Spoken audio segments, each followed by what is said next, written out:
Так, достор, жалпыңыздарга ассаламу алейкум.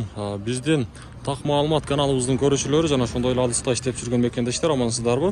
Баарыңыздарга бүгүнкү күнү Ноокат шаарынан салам айтабыз. Бүгүн 2024-жылдын 26 апрель күнү болуп калды. Апта күнгө жума. Баарыңыздар мээк жумаңыздар маарик болсун.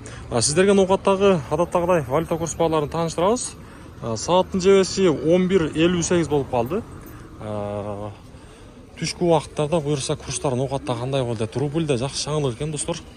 Бул жерде Финанс Кредит Банк сатып алуу доллар 88.70, евро 94.70, рубль болсо 0.955 тиен экен. Аябай жакшы жаңылык, достор. Каналда биринчилерден болсоңуз сөз түрдө кат алып коюңуздар, туугандар.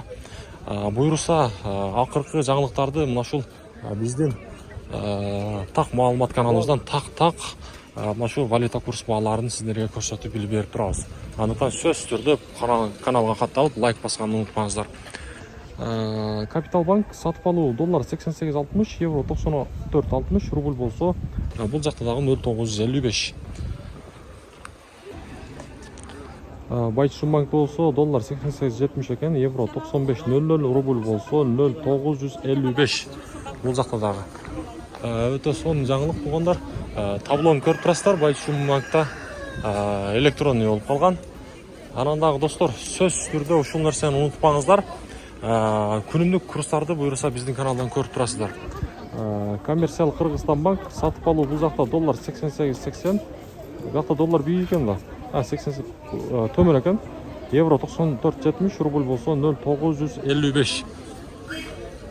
Рубльда буюрса жаңылык болуп калат деген жакшы үмүттөр бар. Акча алмаштыруучу жер, достор, обменниктер. Бул жакта сатып алуу доллар 89, рубль болсо 0.955, казак теңге 18 сом, өзбек сом 0.75 тиен. 0.955 достор, рубль. Эмне себептен мындай? Сөз түрдө комментарий жазыңыздар. Рубль мына обменниктер менен банктагы курстар бирдей болбош керек. Бизде Ноокатта баарыңыздар билесиздер. Доскреда банкта болсо рубль 0.955, бул жакта доллар 88.60, евро 95.00. Азия банктагы курстарды көрсөтөйүнбү? Азия банк бул жакта достор электр жагын көрсөтөлү, электронный жагын. Доллар 88.70, евро 94.90, рубль болсо 0.955. Бул жакта дагы. Сөз түрдө каналга катталабыз, лайктан басыңыз.